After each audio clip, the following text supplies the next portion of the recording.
आकाशवाणी मध्य प्रदेश से प्रस्तुत हैं प्रादेशिक समाचार।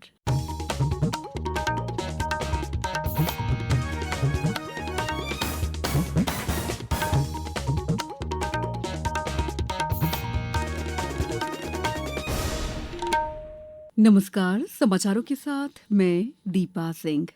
प्रधानमंत्री नरेंद्र मोदी ने कहा है कि पिछले कुछ वर्षों में भारत का स्वास्थ्य ढांचा और मजबूत हुआ है।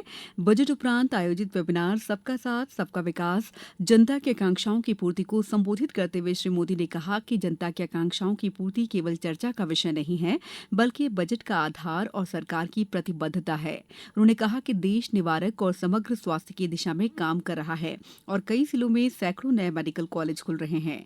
प्रधानमंत्री ने कहा कि आयुष्मान भारत योजना और आरोग्य मंदिर के माध्यम से पूरे देश के गांव में स्वास्थ्य सेवाओं का विस्तार हो रहा है। वहीं योग और आयुर्वेद की भारतीय परंपराएं विश्व स्तर पर लोकप्रियता हासिल कर रही हैं।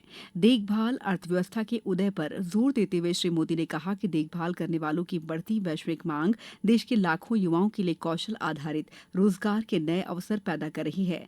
प्रधानमंत्री ने विज्ञान, प्रौद्योगिकी, इंजीनियरिंग और गणित क्षेत्रों में महिलाओं की बढ़ती संख्या पर गर्व व्यक्त किया।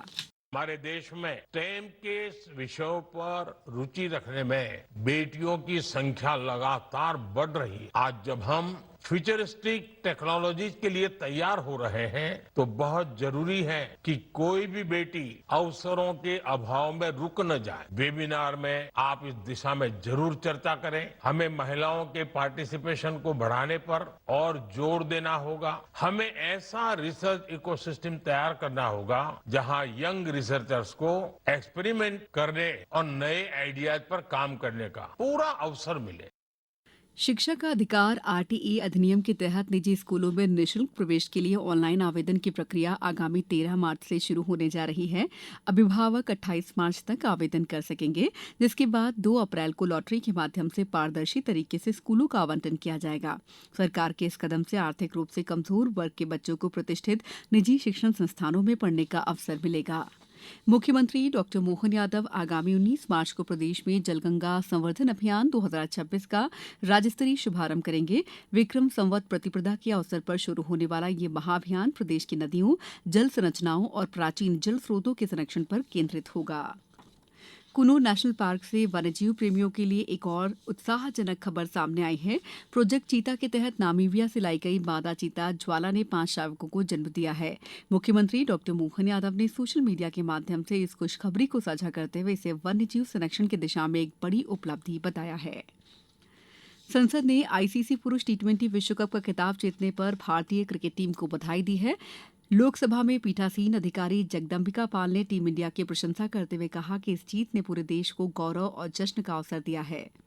वहीं राज्यसभा में सभापति सीपी राधाकृष्णन ने टीम को बधाई देते हुए रेखांकित किया है कि भारत ने अपना तीसरा टी20 विश्व कप खिताब जीतकर इतिहास रच दिया है।